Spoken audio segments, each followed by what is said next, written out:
Bonsoir à tous. On les connaît chez nous par leur rassemblement collectif et des scènes spectaculaires de soi-disant guérisons miraculeuses. Les évangéliques, c'est la branche de l'église protestante qui, au contraire des autres, voit ses membres augmenter de manière exponentielle. Mais en Suisse, les évangéliques sont inexistants ou presque en politique. À l'étranger, c'est tout le contraire, car le mouvement évangéliste est un puissant courant mondial qui veut conquérir le pouvoir politique pour imposer ses valeurs morales. Le secrétaire d'État américain Mike Pompeo, qui était de passage en Suisse récemment, est un évangélique pratiquant qui laisse en permanence une Bible ouverte sur son bureau et affirme que l'élection de Donald Trump est un choix divin. L'entourage politique du président américain, y compris son vice-président, a une solide emprise sur la politique américaine et malgré le fait qu'il ne va pas au culte, est 2 fois divorcé, Trump peut compter sur le soutien des bigots évangélistes pour sa réélection en 2020. Au Brésil aussi, le président d'extrême droite, Jair Bolsonaro, est un évangélique jusqu'au boutiste. Il voue un culte à la force armée et vend la forêt amazonienne à l'industrie agroalimentaire.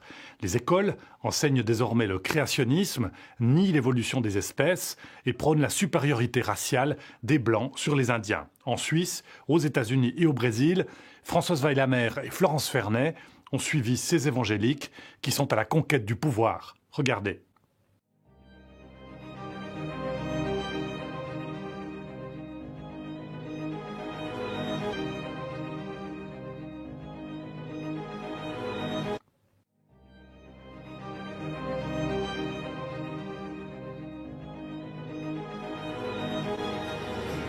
In Jesus' name, God bless you.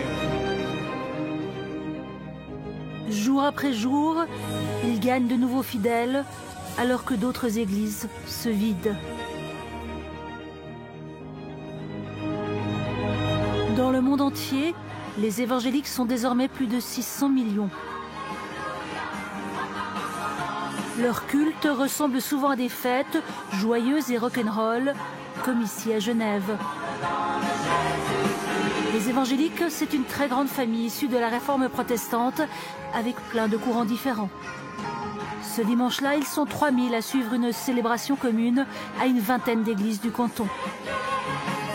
You have received a mission. Nous avons un mandat. We have a mandate. Nous sommes en mission.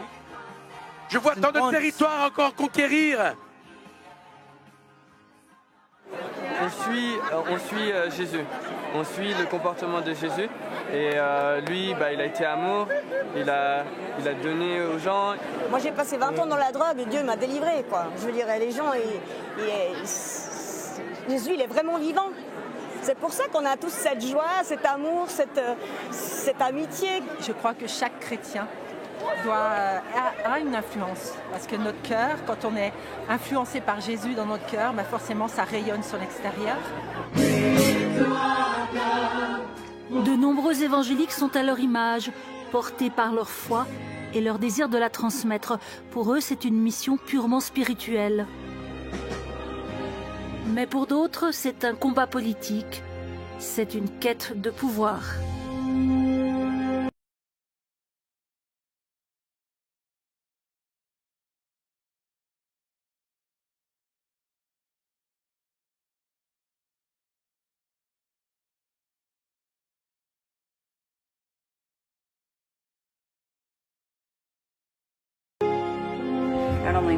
Je vous connais depuis 16 ans. Je fais partie de vos leaders spirituels et je dis que vous avez toujours fait passer Dieu en premier. Paula White est l'une des pasteurs évangéliques les plus proches de Donald Trump. Comme d'autres prédicateurs, elle voit la main de Dieu dans l'élection du 45e président.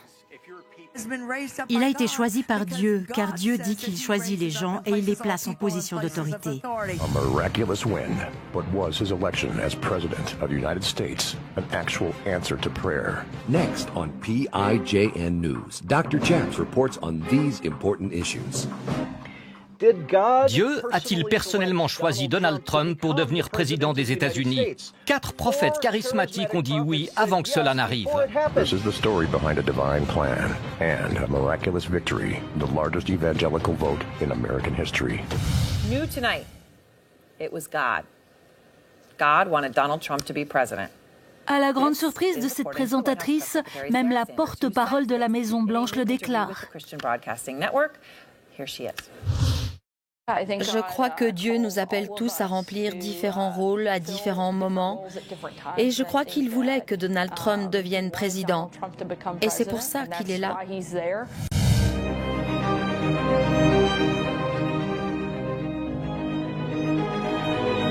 Comment en est-on arrivé là?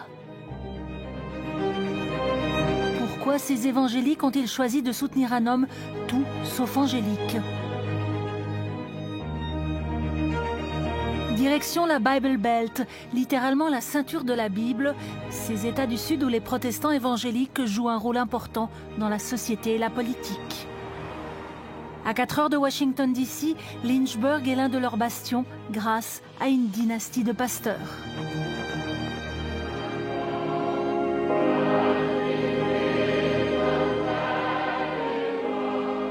Bienvenue au culte matinal de l'église baptiste Thomas Road à Lynchburg, Virginie. Je suis Jerry Falwell, pasteur.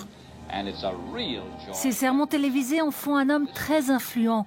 Dans les années 80, c'est Jerry Falwell qui propulse les conservateurs chrétiens sur la scène politique. Son but, défendre la morale chrétienne traditionnelle. Il est contre l'homosexualité, contre l'avortement. Pour moi, l'avortement est un holocauste biologique qui est en train de détruire la nation. Son influence est telle que les candidats à la présidence sont obligés de le courtiser.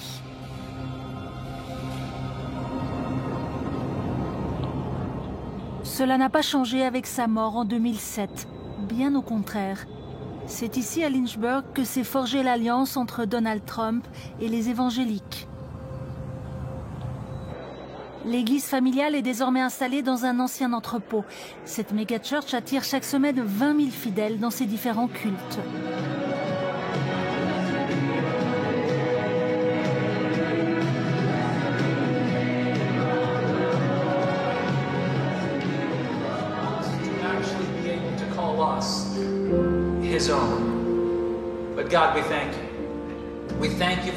C'est Jonathan, le fils cadet de Jerry Falwell, qui en a repris les rênes. Son rôle, c'est de fidéliser et de faire croître sa congrégation.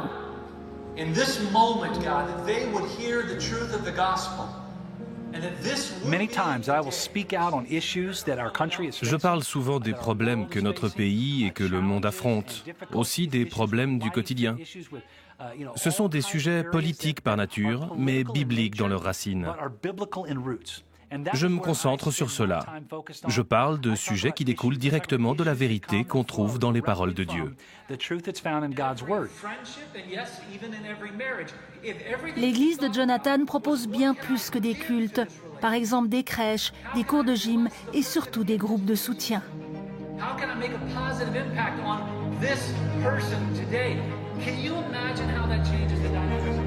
C'est ce qui fait sa force, c'est ce qui lui permet de cimenter sa base de fidèles et de la rassembler autour des valeurs chrétiennes.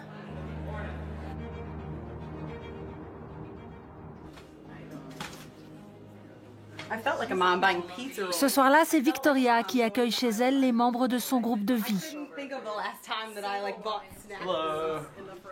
Ces jeunes adultes qui sont au début de leur vie professionnelle et familiale se retrouvent une fois par semaine pour partager leur foi. C'est la première fois que je fais partie d'une si grande église. C'est vraiment cool de voir comment Dieu arrive à rassembler des gens d'âges différents, avec des histoires de vie différentes, et comment il les amène à faire grandir notre ville à son image. Galatians 1 is on page 761 in my Bible. Pour faire grandir Lynchburg à l'image de Dieu, il y a bien sûr un guide, commun à tous les évangéliques, un guide qu'on suit à la lettre.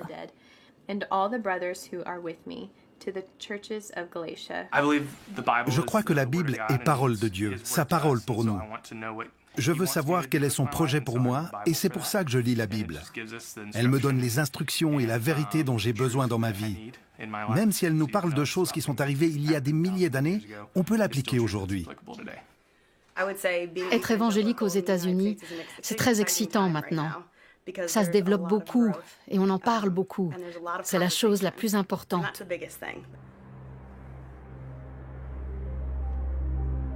Et pour cause, c'est à quelques minutes de chez eux, dans leur ancienne université, que Donald Trump a reçu un soutien inestimable. Liberty University est l'une des 2 plus grandes universités chrétiennes au monde. C'est aussi Jerry Falwell qui l'a fondée. Aujourd'hui, son fils aîné Jerry Jr. en a repris les rênes. Good morning. Thank you for braving the cold. Début 2016, il invite son ami Trump à parler devant les étudiants. Donald Trump est une bouffée d'air frais dans une nation où l'élite politique des 2 partis ne cesse de trahir sa base, brisant ses promesses et maintenant le statu quo. Faites bon accueil à Monsieur Donald Trump.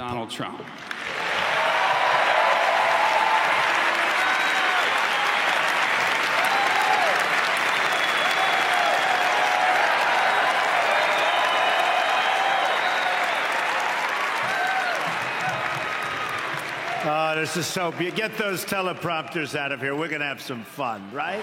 We're having tremendous crowds. À ce moment-là, Donald Trump n'est que l'un des 14 candidats républicains. Ça ne commence pas très bien, il se prend les pieds en citant la Bible. Ce n'est pas la bonne formulation, mais il sait quoi dire pour s'attirer les faveurs de ce public. We are going to protect Christianity, and if you look what's going on throughout the world, you look at Syria, where if you're Christian, they're chopping off heads. You look at the different places, and Christianity, it's under siege. I'm a Protestant, I'm very proud of it, Presbyterian to be exact, but I'm very proud of it, very, very proud of it, and we've got to protect because bad things are happening.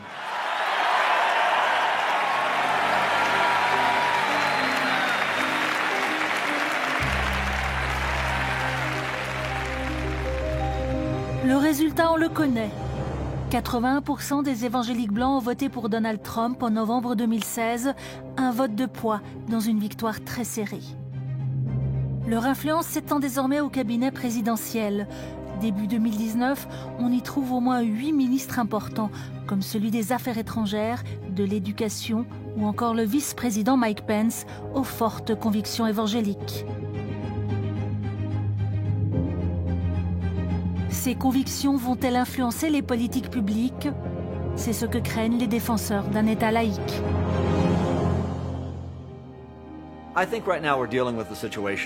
Aujourd'hui, le mouvement évangélique de droite est plus proche d'un président des États-Unis que jamais dans l'histoire.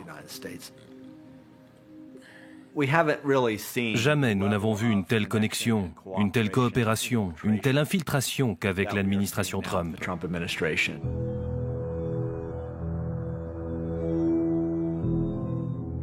L'association d'Europe Boston défend la séparation de l'Église et de l'État depuis 70 ans. Il suit donc de très près les lobbies chrétiens, qu'ils soient actifs pour changer les lois dans les États américains, comme dans cette opération Blitz. Nous avons découvert la plus inquiétante initiative de la droite chrétienne jamais vue. Ou qu'ils influencent l'administration Trump pour imposer un style de vie conservateur à tous les Américains. Cette administration s'attaque d'une part à tout ce qui concerne la liberté reproductive, le droit à l'avortement, à la contraception. D'autre part, ils veulent aussi restreindre les droits des homosexuels. Ensuite, il y a l'éducation publique, dont dépendent 90% de nos enfants. La droite religieuse veut christianiser les écoles et promouvoir une forme très conservatrice du christianisme. En gros, elle veut faire de nos écoles des académies chrétiennes. Ce qui l'inquiète aussi, c'est le rôle d'un groupe informel de pasteurs évangéliques proches du président. Leurs réunions ne sont pas publiques et ils ont tendance à agir en secret. Cela pourrait être un problème. Il y a peut-être violation de certaines lois. Quoi qu'il en soit, ce groupe rencontre et conseille le président. Je crois vraiment qu'il exerce des pressions pour que l'administration mette en œuvre certaines politiques. Le président Trump n'hésite pas à sortir le grand jeu pour flatter son électorat évangélique qu'il a soutenu contre vents et scandales. Comme avec ce dîner à la Maison-Blanche pour plus de 100 leaders évangéliques. I want to say a special thank you to Paula White, Alveda King, Franklin Graham, Jerry Falwell, Darrell Scott, Robert Jeffress, Ralph Reed, Tony Perkins, Lester Warner, and everyone here tonight. So many great leaders, incredible leaders. I know you, I watch you, I see you. Yours are the words we want to hear. This is a party for you. Nombre d'évangéliques qui entourent le président Trump sont mes anciens amis. J'ai travaillé avec beaucoup d'entre eux de nombreuses années durant. Certains de mes amis travaillent maintenant pour Donald Trump. Et cela me rend très triste. Rob Schenck est un homme de l'intérieur du mouvement évangélique. Jusqu'à peu, ce pasteur était l'un des militants les plus actifs dans cette constellation particulière. Cela a commencé dans les années 90. Il était de toutes les manifestations anti-avortement, de celles qui bloquaient l'accès aux cliniques et menaçaient des médecins. Il est allé jusqu'à brandir des fœtus récupérés dans les hôpitaux.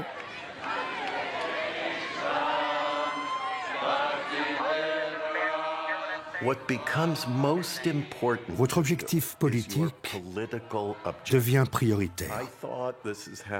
Je pensais, comme nombre de mes collègues et amis, qu'il fallait accomplir notre tâche, quel qu'en soit le coût.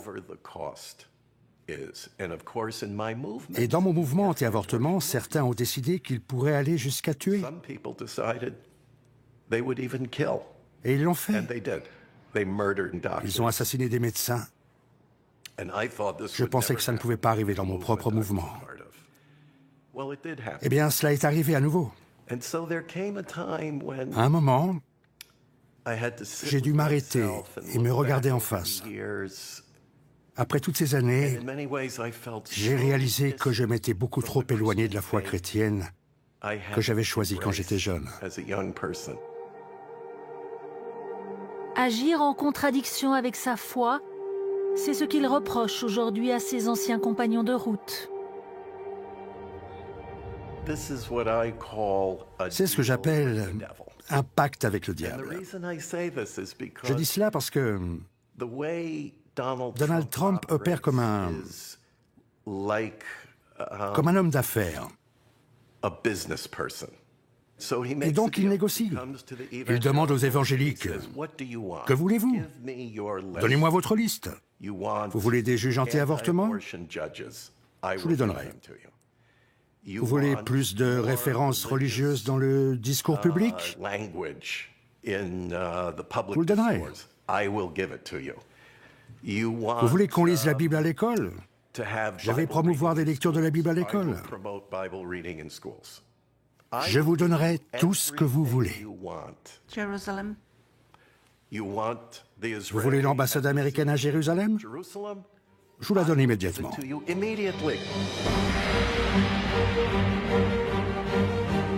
En décidant fin 2017 de ce transfert d'ambassade de Tel Aviv à Jérusalem, Donald Trump donne plus à ses soutiens évangéliques que n'importe quel autre président. Pour eux, la reconnaissance de Jérusalem comme capitale d'Israël est indispensable, car elle permettrait le retour de Jésus sur terre.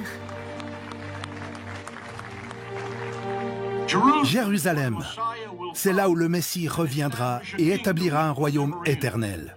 Nous te remercions, Seigneur, pour le courage du président Donald Trump.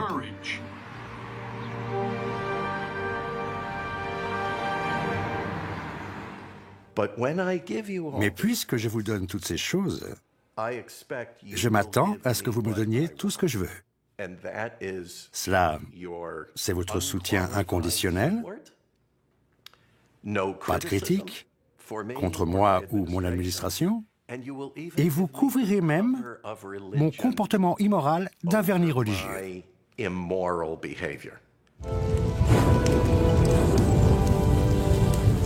Certains évangéliques vont jusqu'à fabriquer un film pour donner à Donald Trump les habits d'un élu de Dieu.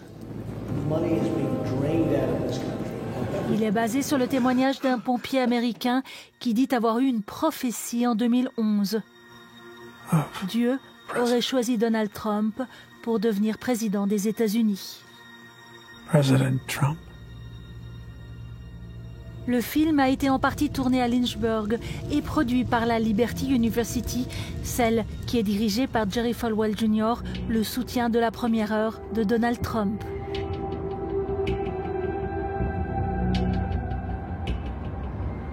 Étudiant en journalisme et employé par le journal du campus, Jack Pagnard est chargé de couvrir l'événement. Il fait donc son enquête et découvre que tous ici ne sont pas emballés par le film. Des étudiants avaient lancé une pétition pour que le film ne se fasse pas. Ils ne voulaient pas être associés à cela. J'ai couvert cette affaire. J'ai interviewé le producteur et le réalisateur pour mon article. J'ai essayé d'interviewer des étudiants, mais ils ne voulaient pas me parler, de peur d'être renvoyés ou réprimandés.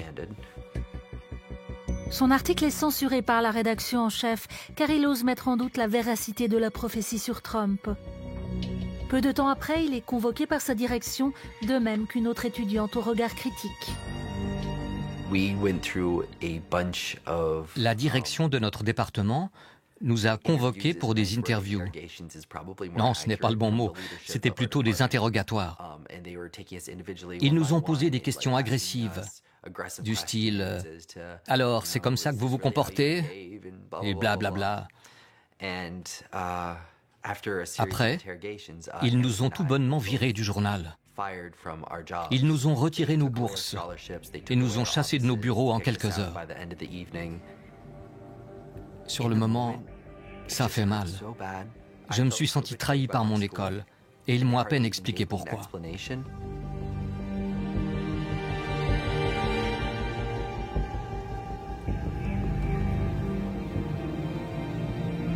Le film a été diffusé dans 1200 salles de cinéma en octobre 2018. L'idée étant aussi de préparer le terrain à une réélection de Donald Trump.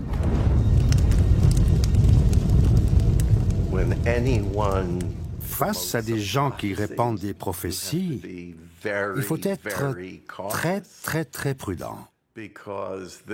Car c'est une façon de s'approprier le pouvoir de Dieu.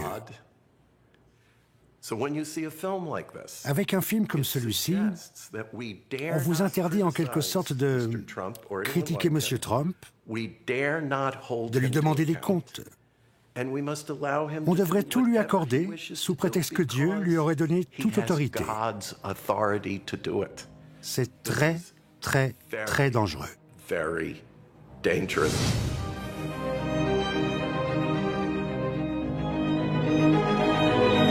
Les ambitions de ce courant évangélique très particulier ne s'arrêtent pas aux États-Unis. Même en Suisse, on commence à entendre des prophéties. J'ai vu les glaciers commencer à fondre. Et cela allait bientôt causer un flot dans les rivières suisses, particulièrement en Suisse romande. Cette vidéo annonce une grande réunion fin mai 2019 à Genève.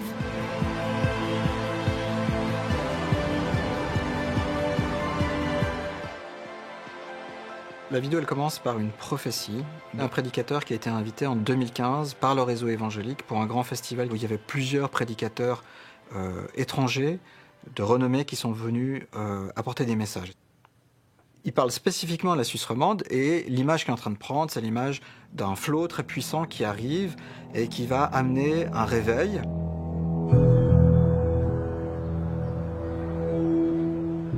Philippe Gonzalez est lui-même ancien prédicateur. Cela lui donne l'avantage de connaître le monde évangélique de l'intérieur, de pouvoir décoder chants, discours et sermons.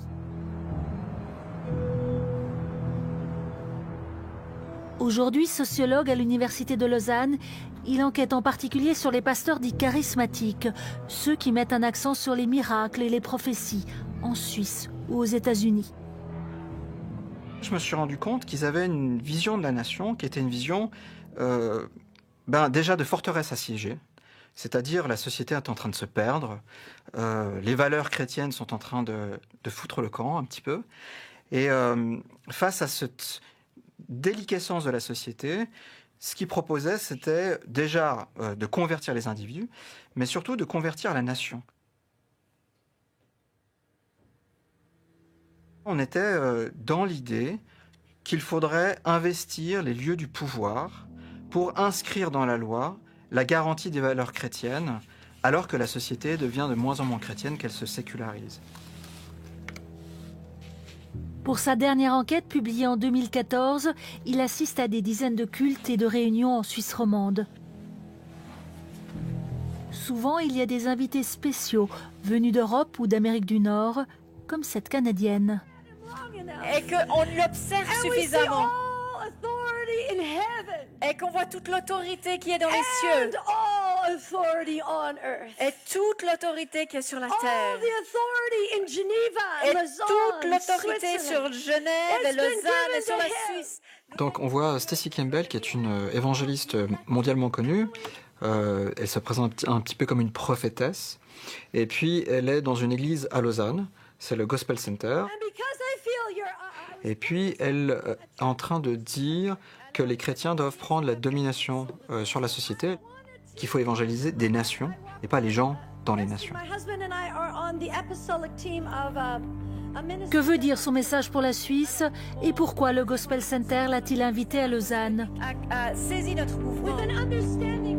C'est l'une des filiales de l'église d'Oron, un grand centre charismatique que Temps Présent avait filmé en 2011, qui pratique les guérisons dites miraculeuses et les baptêmes d'adultes. Baptisé au nom du Seigneur Jésus-Christ. Son responsable nous a refusé toute interview, malgré nos demandes répétées et sans nous expliquer pourquoi. À défaut, nous avons posé la question de façon générale aux représentants du réseau évangélique suisse qui regroupe 192 églises. Il était présent à la journée de célébration à Genève. Est-ce qu'il y a une certaine pénétration de ces courants-là en Suisse ? Je pense qu'il peut exister un intérêt, surtout quand on sent des mouvements qui vivent des choses intéressantes ou comme ça. Effectivement, ça arrive qu'ils soient invités. Maintenant, c'est pas parce que un courant est invité que les gens vont adhérer à tout.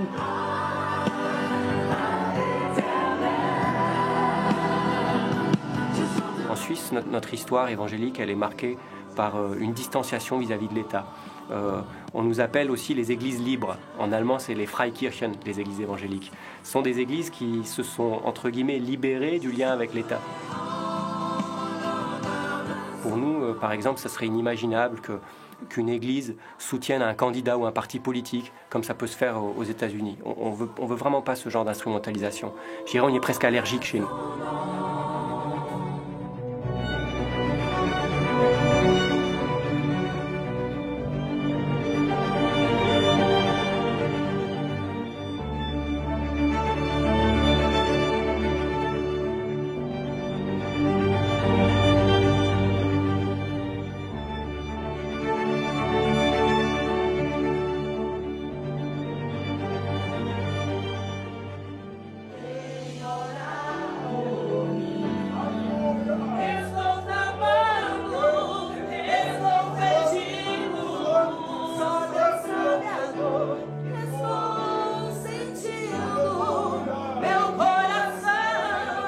Nous ne sommes pas dans une église, mais bien au cœur du Parlement brésilien, à Brasilia.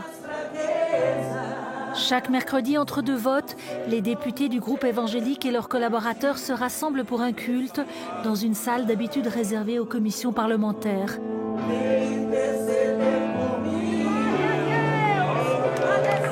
il est plutôt déconseillé de s'abstenir.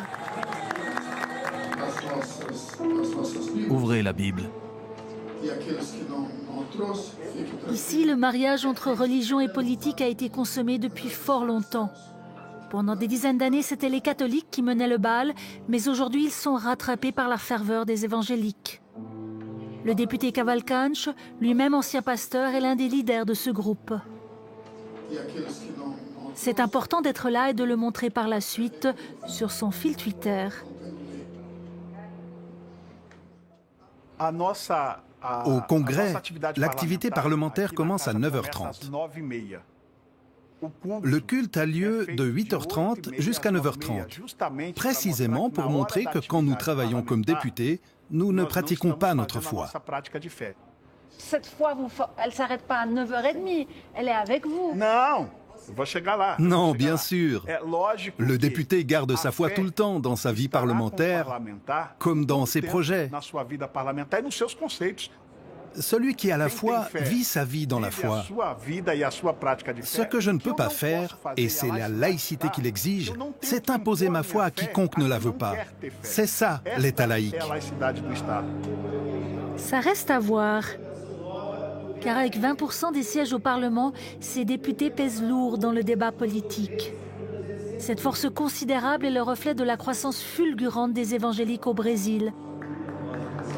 En moins de 30 ans, on estime qu'ils sont passés de 5 à 30% de la population.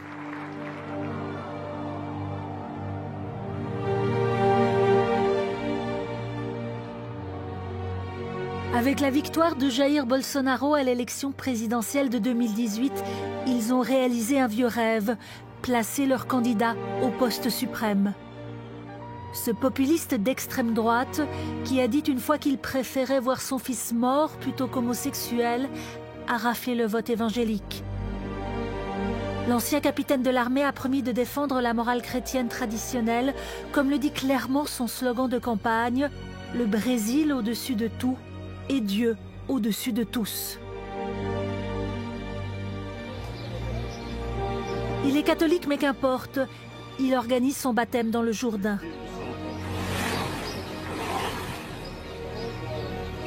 Un rite important pour les évangéliques. Il scelle ainsi son alliance avec eux. Les évangéliques sont complètement en phase avec l'agenda conservateur du gouvernement Bolsonaro et avec les valeurs qu'il a défendues pendant la campagne. Nous verrons bien si ce gouvernement les met en place. L'une de nos grandes exigences, c'est le transfert de l'ambassade israélienne à Jérusalem. Ça, c'est une demande spécifique du groupe évangélique.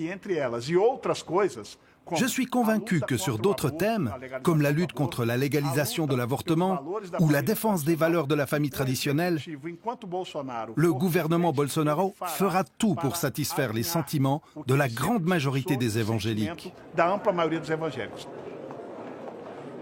Il est le poulain d'un pasteur très connu au Brésil, un pasteur qui se mêle sans complexe à la vie politique au point de mener campagne sur sa chaîne YouTube. Il est politiquement correct aujourd'hui de soutenir la légalisation de la drogue, de la prostitution, de l'avortement et du mariage gay. Si vous êtes contre cette poubelle morale, votez pour le député fédéral Sostenes Cavalcanti. 5577.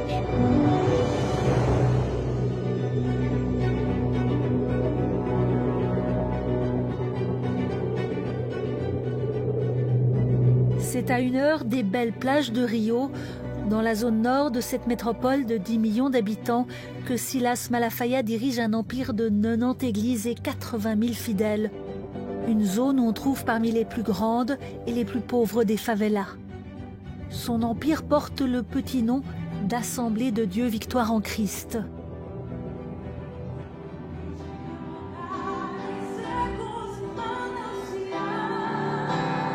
Ce sont des néo-pentecôtistes, l'un des courants de l'évangélisme protestant, dans lequel le charisme personnel du pasteur joue un grand rôle.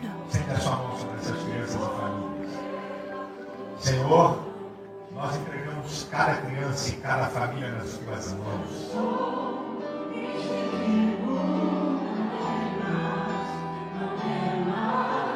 No nome de Jesus, amém e amém. Il est connu pour ses diatribes enflammées contre les homosexuels, déjà dans les années 2000.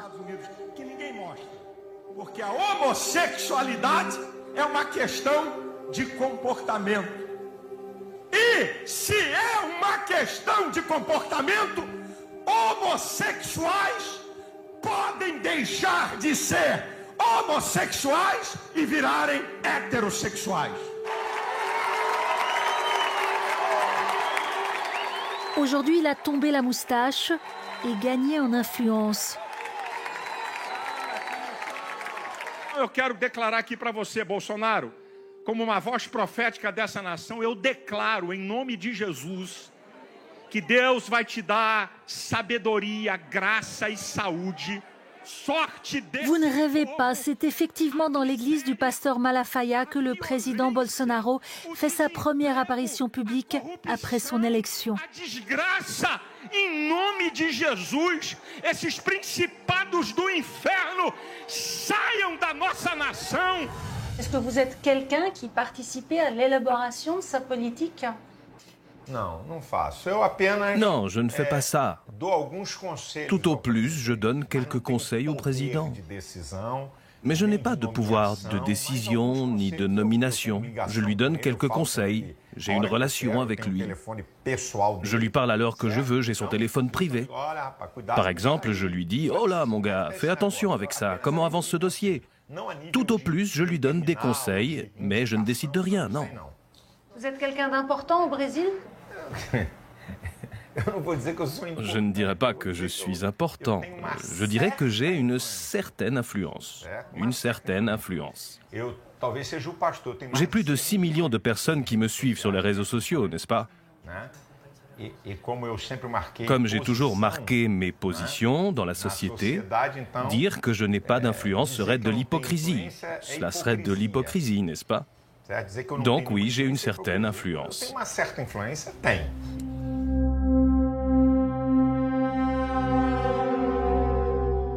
L'une des clés pour comprendre le succès et l'influence de ces églises, c'est l'aide qu'elles apportent dans les quartiers pauvres. À 5 minutes du temple de Silas Malafaia, Villa Cruzeiro est l'une des favelas les plus anciennes de Rio. Elle est contrôlée par les narcotrafiquants.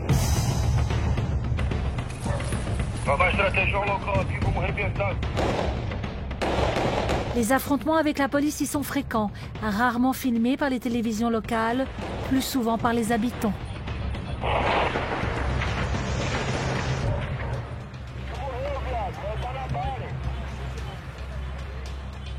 Pour y entrer, nous avons dû obtenir l'accord des narcotrafiquants qui nous surveilleront tout au long du tournage.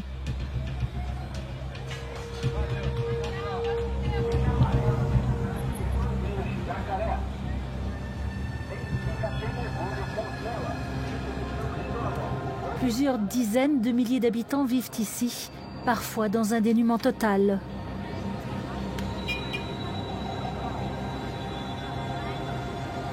Il y a une seule église catholique, mais une centaine de temples évangéliques.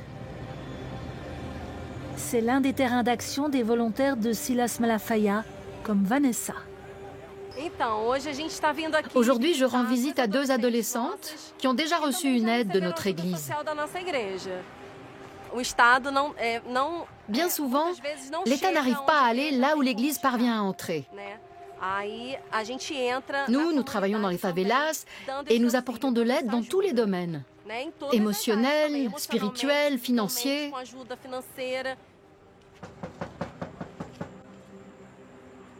Yasmin! Olá! Tudo bom?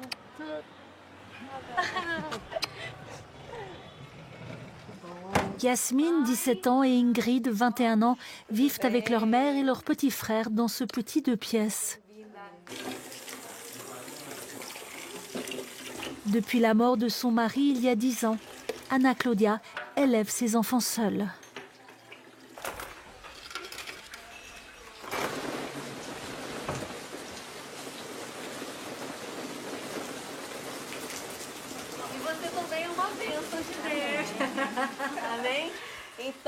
Nous allons faire une prière, ok? C'est pour que le Seigneur fasse prospérer et qu'il bénisse toutes les facettes de votre vie.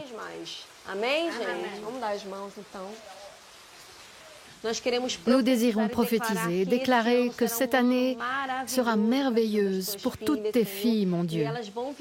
Qu'elles ressentent, Seigneur, le surnaturel de Dieu sur chacune d'elles. Au nom du Seigneur Jésus, Amen. Eh bien, les filles, j'aimerais savoir comment vous allez, comment vous vous sentez et si vous avez besoin de quelque chose. Je vais bien, j'étudie beaucoup. Je voudrais la mettre dans une école loin d'ici, pour la faire sortir de la favela. Ici, lorsqu'il y a des fusillades, il n'y a plus d'école. Là-bas, au moins, les cours continuent et il n'y a pas ces questions de violence.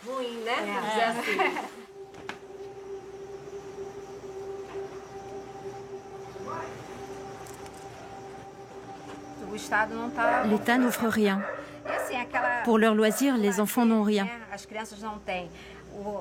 L'insécurité fait baisser le niveau de l'éducation. Si vous n'avez pas de sécurité pour envoyer vos enfants à l'école, ils vont manquer des cours. Et puis pour les professeurs, il est difficile de venir enseigner dans la favela, aussi en raison de l'insécurité. Donc si personne ne vient enseigner les bases de l'éducation aux enfants, c'est la base de la vie qui leur manquera.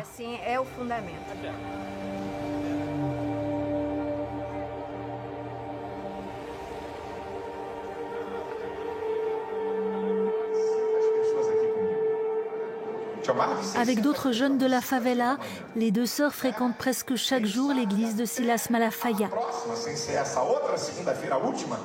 Elles y suivent des cours et bien sûr les sermons du pasteur, souvent axés sur le développement personnel des fidèles.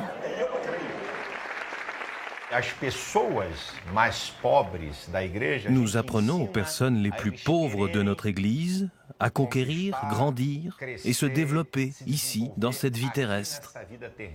Je ne prêche pas un évangile seulement pour la vie éternelle. Jésus a dit qu'il est venu pour nous donner une vie abondante, et la vie abondante commence ici, sur terre. Donc il faut donner un sens à la vie des gens et améliorer leur vie.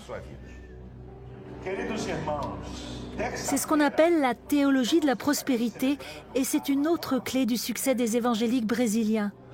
Une prospérité qui, ceci dit, commence par celle du pasteur, puisqu'il encourage ses fidèles à donner 10% de leurs revenus à l'Église.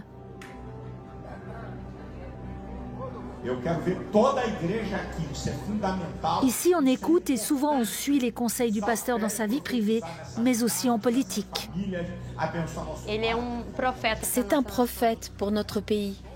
Si Dieu l'a mis dans cette position, c'est parce que Dieu a de grands projets pour lui et pour notre Église. Si notre Église est très reconnue, c'est parce que notre pasteur prend beaucoup position. Je remercie Dieu pour cela, car cela nous aide nous aussi à nous positionner et à donner notre opinion. Comme Ingrid, nombre de fidèles ont voté pour Jair Bolsonaro, présenté par le pasteur comme garant des valeurs morales chrétiennes traditionnelles.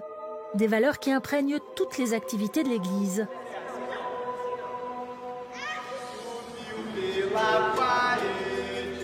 C'est généreux comme dans son centre social où les bénévoles proposent de tout et à tous, même à ceux qui ne fréquentent pas ces cultes. Il y a des cours pour enfants autistes, des formations professionnelles dans le domaine de la coiffure ou de la cuisine, des séances de psy et des conseils juridiques.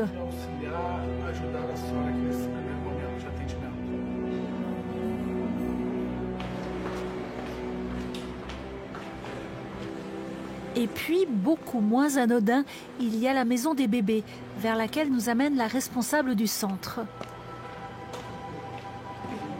Fátima, tudo bem? Tudo.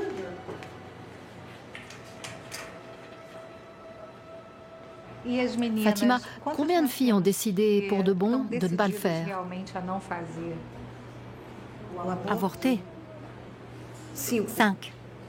Ah, génial. Merci à Dieu. Au total, combien avons-nous de filles dans le groupe? On en a 20. Donc il faut encore en convaincre 15. Bonjour. Tout va bien? Ça, c'est pour le bébé, un petit habit pour lui. Comment va le bébé? Il va bien. Il est très joli. Pour un bébé né avec 2 kilos, il va très bien. Il fait plus de 5 kilos maintenant. Il est bien alerte. Rosina n'avait pas prévu sa grossesse. Il faut savoir qu'au Brésil, l'avortement est illégal, mais des centaines de milliers de femmes avortent clandestinement chaque année. Dans ce contexte, l'Église a choisi son camp et elle s'active pour convaincre ces femmes de ne pas avorter. C'était une grossesse à laquelle je ne m'attendais pas. J'ai 43 ans. J'avais peur, j'étais inquiète. Tu étais préoccupée, c'est normal. Et aussi ma situation est difficile. 2 enfants à élever, plus celui-là. Mais j'ai beaucoup été aidée. Il est beau, il est intelligent.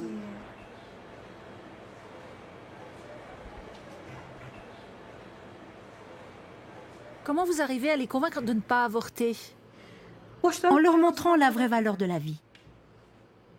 Je leur dis qu'elles prêtent leur utérus pour créer un enfant. Et qu'en avortant, elles refusent à une vie le droit d'exister. Cette vie a le droit de naître, non? Ça, on ne le dit pas au début. On y va petit à petit, avec l'aide de professionnels. Non seulement le service social, mais aussi des psychologues, des infirmiers et les conseils d'un pasteur.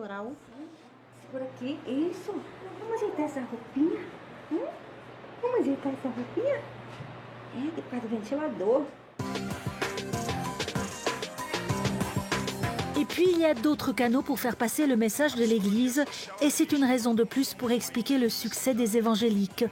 Silas Malafaia dispose de toute une panoplie de médias et de réseaux sociaux. Você sabe o que é o aborto?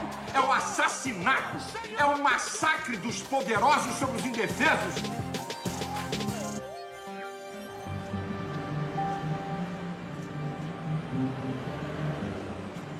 Face à ce pilonnage, difficile de faire entendre une autre voix.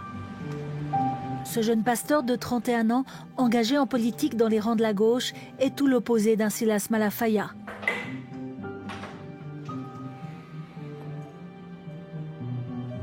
Enrique Vieira a de petits moyens mais n'empêche. Avec un collectif de chrétiens progressistes qu'il réunit ce soir, il cherche de nouveaux moyens de communication. Ces églises ont un grand pouvoir, notamment en raison de leur forte présence à la télévision, qui est le grand média de masse. Elles parviennent à parler tous les jours à des millions de Brésiliens. Le secteur progressiste tente bien sûr de faire son travail, mais notre capacité à diffuser notre message est bien plus limitée. Quand nous faisons un culte, nous avons en face de nous un programme télévisé fondamentaliste évangélique qui parle à des millions de personnes. Leur grande influence contribue à créer un environnement plus basé sur la haine, sur les préjugés, sur la violence et incapable de tolérer la diversité. Si Enrique Vieira est aussi alarmiste, c'est qu'un événement grave a marqué le Brésil l'an dernier.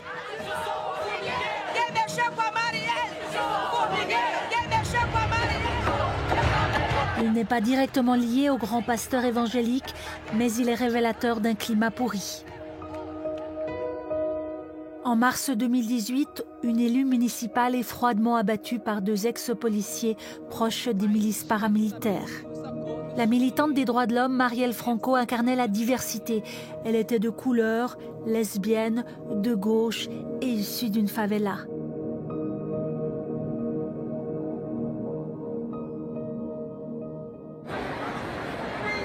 Elle était la bête noire de l'extrême droite. Une année après sa mort, jour pour jour, le 14 mars 2019, des milliers de Brésiliens lui rendent hommage. C'était une très bonne amie d'Enrique Vieira. Je suis là pour la défense de la démocratie. Marielle a été victime d'un crime politique contre sa vie et contre la démocratie. Elle a été réduite au silence. Ce n'est pas un crime simple, c'était contre son combat politique, qui est aussi le mien.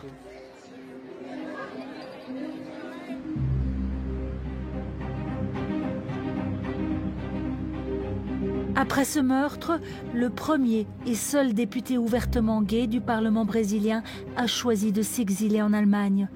Il craignait pour sa vie. Ameaças de morte que vinham de grupos paramilitares, milícias, máfias que controlam territórios no Rio de Janeiro, de líderes religiosos, fundamentalistas religiosas, contrárias sobretudo à comunidade LGBTI. Son remplaçant, un autre activiste gay, a reçu à son tour des menaces de mort. Mais pour l'instant, son engagement l'emporte sur sa peur. Il y a beaucoup de gens dans ce pays qui se battent, qui manifestent dans la rue, qui nous soutiennent, qui nous suivent sur les réseaux sociaux. Nous sommes un mouvement. Nous allons nous battre.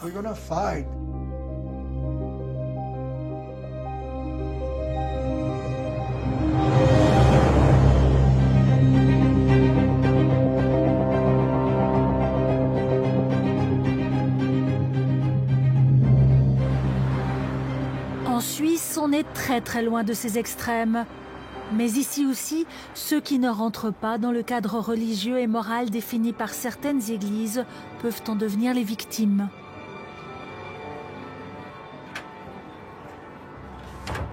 Muriel a beaucoup souffert avant de trouver un refuge spirituel dans ce temple protestant genevois ouvert à la communauté LGBT. C'est une église où je peux dire ouvertement mon orientation affective et où toute personne est accueillie, peu importe d'où il vient, sa croyance et sa spécificité. On est à milieu de l'église évangélique de son enfance, une église particulièrement rigoriste. Pendant toute mon enfance, ce qui était principal, ce qui était important, c'était Dieu, c'était la vie avec Dieu. Toute ma vie était concentrée dans ce milieu évangélique. Mes amis étaient de ce milieu, mes vacances dans les camps d'enfants, voilà, ma famille, mes cousins. Après l'adolescence, elle fréquente un centre plus charismatique où on lui prophétise une vie professionnelle dans le domaine de la santé. Elle y croit fermement. Mais la prophétie ne se réalise pas. J'échoue aux examens d'entrée dans cette profession. Et là, pour moi, c'est l'incompréhension totale. C'est la trahison. Plus ou moins en même temps, elle découvre son homosexualité. J'en ai eu peur depuis mes 17-18 ans, mais je le disais pas, en fait, je le marquais dans mon journal. Je veux pas. J'ai peur. Je veux pas être lesbienne, j'ai peur d'être lesbienne. Voilà, c'était pas conciliable avec une vie spirituelle, avec une vie chrétienne. C'est ce qu'on m'avait appris. Parce que selon la Bible, c'est une abomination. Pendant longtemps, elle n'ose pas en parler, ni à l'église, ni à sa famille. Il a fallu vraiment que je vive vraiment une détresse morale pour déjà trouver de l'aide et pouvoir travailler sur moi et pouvoir me reconstruire. Ça vous a mis à terre, proprement parlé? Ça m'a mis à terre, oui. Oui. Muriel a dû arrêter de travailler. Elle se reconstruit peu à peu, notamment avec l'aide de la pasteure du temple protestant genevois. Comme on a dit, prendre le texte de Genèse 2 sur la création de l'humain. Ouais. C'est bien qu'on se focalise sur l'humain avec les deux récits. Et puis, non, ce serait bien. C'est seulement il y a quelques mois qu'elle a révélé son homosexualité. Pourquoi est-ce que vous avez accepté de témoigner pour nous? Parce que pour moi, c'est important d'éveiller un peu les consciences. De montrer que d'inculquer une religion, une croyance à ses enfants, c'est bien, mais je pense qu'il faut laisser l'espace pour le doute, il faut laisser l'espace à l'ouverture.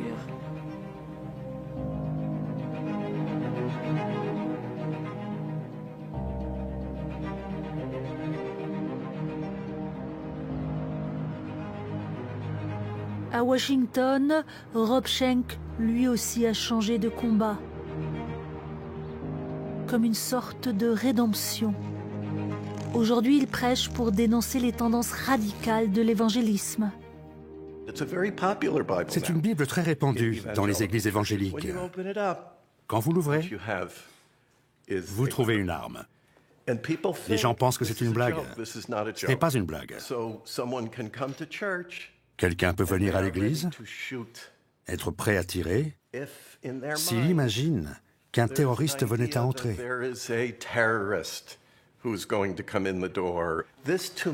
Pour moi, C'est un signe que notre communauté religieuse a de gros problèmes. Car ça, c'est la preuve que nous sommes en contradiction avec tout ce en quoi nous croyons.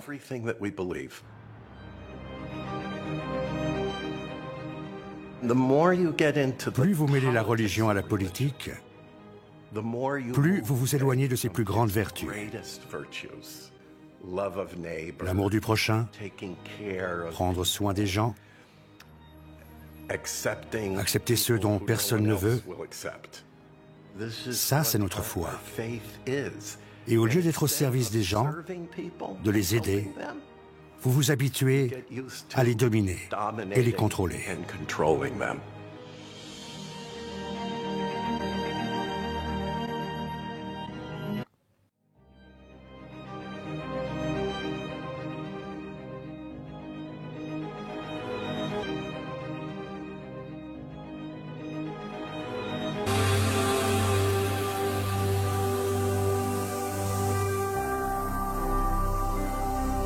Jésus-Christ TV, vous connaîtrez la vérité et la vérité